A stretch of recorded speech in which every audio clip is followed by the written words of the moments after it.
We are now in our spot. We're as close as we need to be to our connections. I'm going to have the spotter go back and check out our leveling. Alright, so for leveling, you're going to want to grab both sets of the teardrop levelers. There are 2 sets, and some wheel chocks, just for demonstration purposes.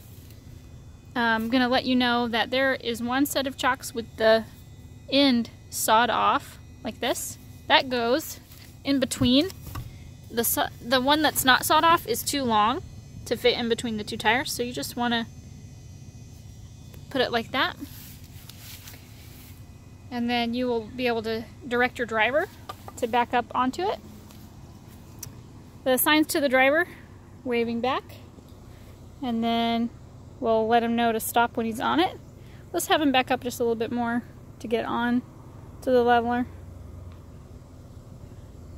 And then to make him stop, close fist, like this, stop motion.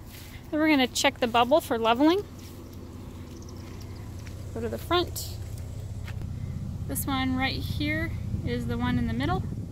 That's about where we want to be, because when you put the slide out, this side, the side of the RV will tip down, which will make it actually level.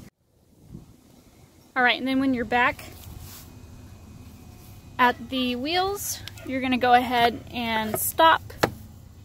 Use the stop there. You can kick it in there and make it a little tighter, but that's what you need to do. Obviously you're going to have both of those, both sets of the levelers on there. And then you will apply the wheel chocks. Tighten that up by using the twist turn until it's tight, and then you are leveled and the wheels are locked. One thing I should mention is while she's putting on the leveler and before we turn the truck off is to put on the parking brake, so that way the truck doesn't roll forward or backwards.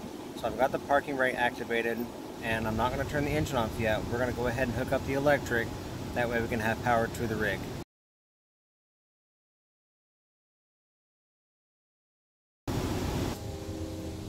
Okay, this is our electric.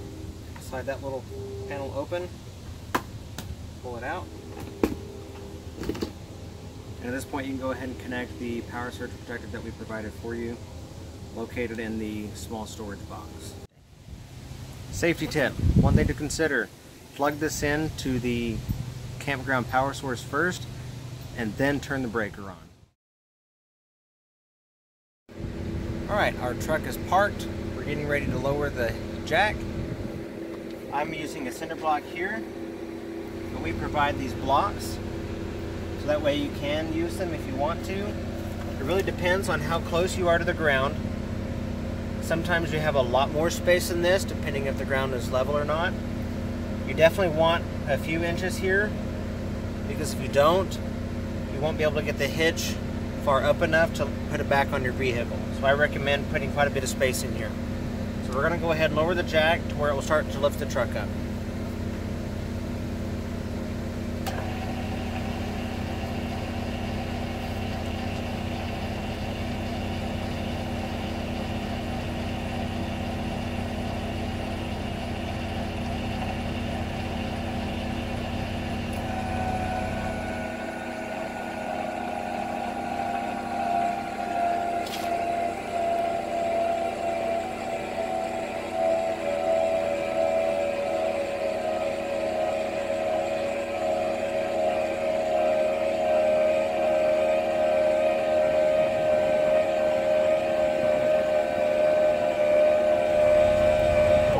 Let's stop there. You're going to take the pin out, put it back in there, that way you don't lose it. Just kind of throw it over the edge.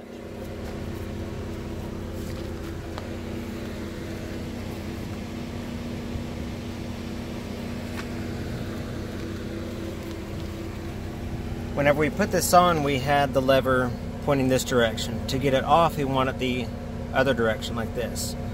The hook is going to go underneath and around the back side of this bar. You want it on this side of the platform.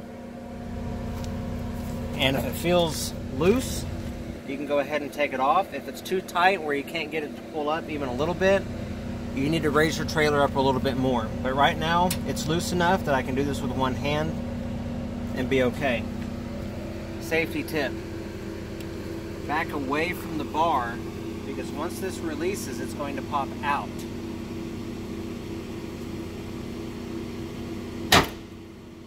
Like that. If you're too close to that bar, it will hit you in the leg and it will hurt.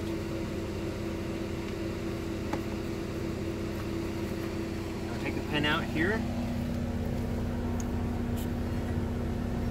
Pin back in so that way you don't lose it.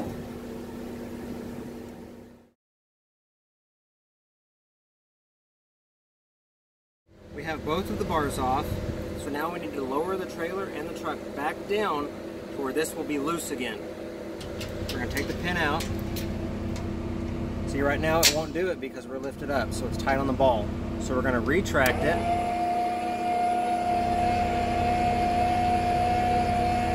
We can kind of play with this as it's going down to see when it becomes loose. There we go. So once that becomes loose, you know that it's separated from the hitch. We'll go ahead and raise it up. There may be some movement in the truck and trailer, but that's normal. Just go up just enough till it clears the ball. And that'll work. We're going to go ahead and latch this back down. Put the pin on. And we'll go ahead and disconnect the chains and trailer lights. Usually just wrap this around and store it up like so.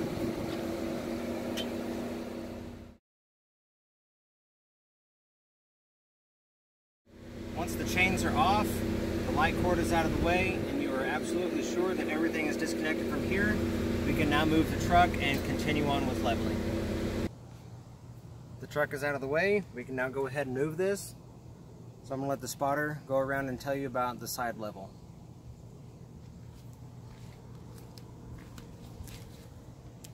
This is the level you're going to be observing while you're doing front to back leveling.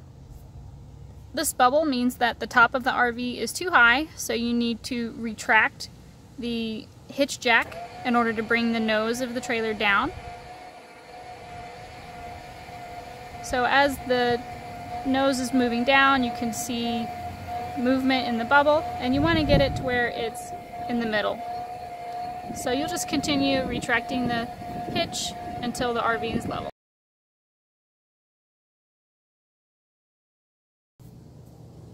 Setting up the RV to be leveled properly is very important for many reasons. The doors in the RV could swing open when you want them to close. The drawers may push close when you want them to be open, and also the refrigerator needs to be level in order to maintain proper functioning.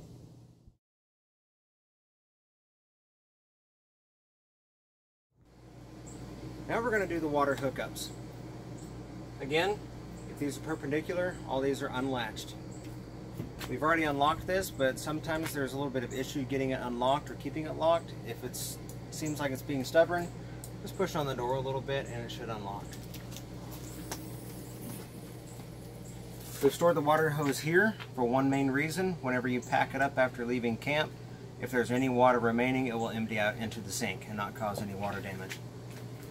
And here is where we keep the water filter, the water pressure regulator, and a little extension from the RV. The first thing you need to do is put on the water pressure regulator, and then you can put on your hose.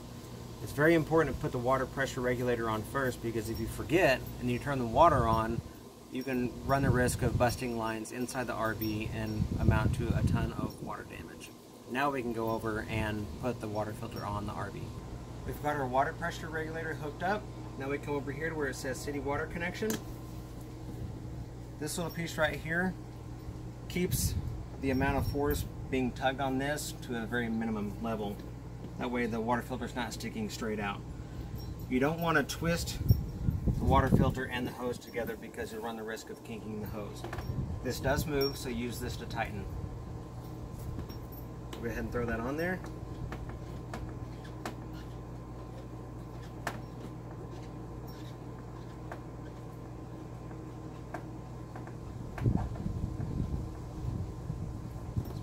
tight, and you're all set. Now go ahead and turn the water on at the source. Quickly go inside and make sure there's no water leaks or you don't hear any water running. When you do go inside and check your water, go ahead and turn some faucets on. What's going to happen though is you're going to hear air coming out of the lines. It's going to spit and sputter for about 10 seconds. But after that, the water should be flowing nice.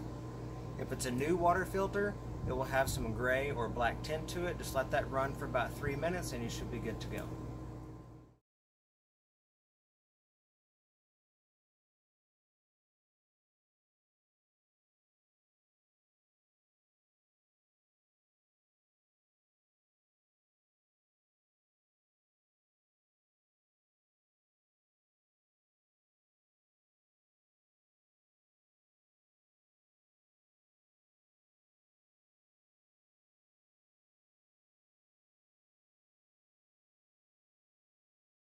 Underneath here is your sewer cap. This valve right here is for your black tank. It has the largest valve stem. This is your gray tank. That's where your sinks empty into and your bath water. Over here is your galley tank for your outdoor kitchen sink. Now to hook up the hose, you simply just take off your cap. Take the cap off of this end. Let's hook on there. It's that easy. Now depending on where your sewer hookup is on your park, it may be really flush to the ground. It could be 6 to 8 inches off the ground. So in our box we have provided for you in the outdoor storage compartment, it's the large door, there's this black box for the black tank. Everything you need is going to be inside there. There is it's what it's called a sidewinder. This is to help carry your hose along the ground. If it's a little higher up over here and it's lower on the ground over there, it will help the water flow a lot easier. I'm not going to stretch that out. It's very, very long, so it should get you anywhere you need. Inside this bag are the elbows for your hookup, and I suggest and highly recommend using fresh bags every time you put the elbows back in the bag. But before you put them in the bag, they should be clean. Here's what they look like. You don't have to use them in this exact order, but this is the one that goes into the ground like this. See how it's threaded? Any part that has a threading on it, it should fit those. If not, it should just sit right inside of it. Once you get that plugged inside the sewer, then you can put this on it. It's got little notches in there, so it should flush in tight. The only reason we ever use this is just to see if the water stopped flowing or not. So you can use that if you want to, or you don't have to. This end, it would connect to this right here. And that's what it would look like going into the ground. Like that. And that's how you set up your sewer hose.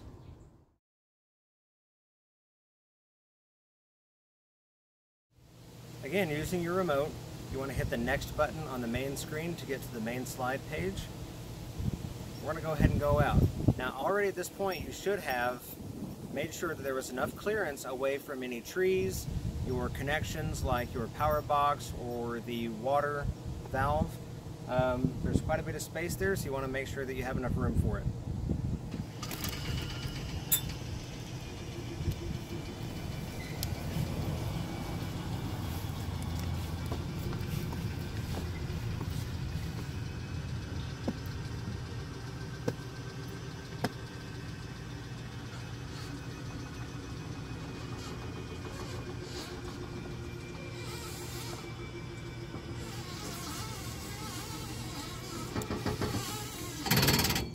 As soon as you hear that clicking sound, that means you're there. Do not try to go any farther. You may blow a fuse, and we'll get back into replacing fuses later.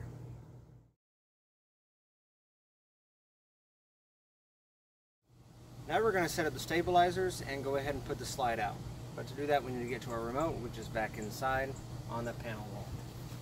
I'm going to open that, unlock that, and like last time we did, instead of doing counterclockwise, we're going to go clockwise. You'll hear it unlatch. And down here is our stairs. Do not grab this at any point because you could smash your fingers.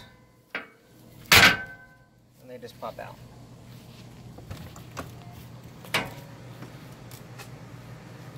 Okay. Let's go ahead and take care of the rear stabilizer.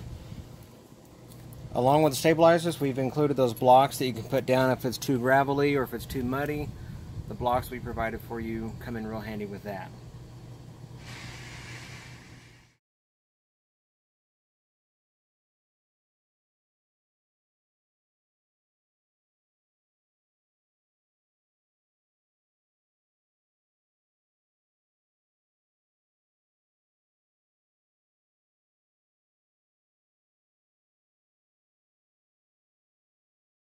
So what I'm going to do, right now it's already made contact with the ground. And so what's going to happen is, I don't want you to go too far, because what could happen is you could buckle the arms inside here and also possibly cause the fuse to blow.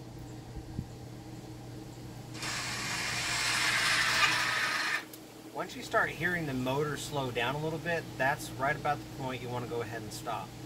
These are called stabilizers. They only stabilize the movement of the RV. They are not meant to be used as levels. So do not overextend these. We're going to go ahead and do the front now.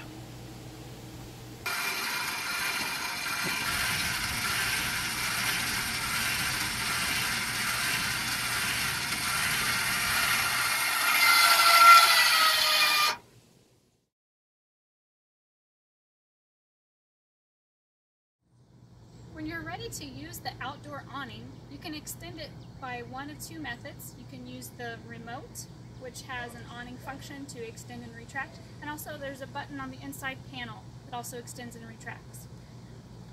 So while we're extending, I'll give you a few safety tips. It is okay to use the awning while it's raining. However, if it is storming or if there are strong winds at all, even with no rain, you want to make sure to put the awning away to avoid any extensive damage, either the awning tearing or the arms coming out of the RV. Also, if it does get wet, please try to make sure that the awning does dry off before you put it away. It could get mildewed and moldy if you put the awning away while it is wet. If it's raining and you want to enjoy the outdoors, if it's a light rain, you can drop down one side of the awning by simply pulling this, and it will create a lower corner where the rain can run off in that direction. Better safe than sorry. If you have any doubt at all whether the wind could damage the awning, go ahead and put it in.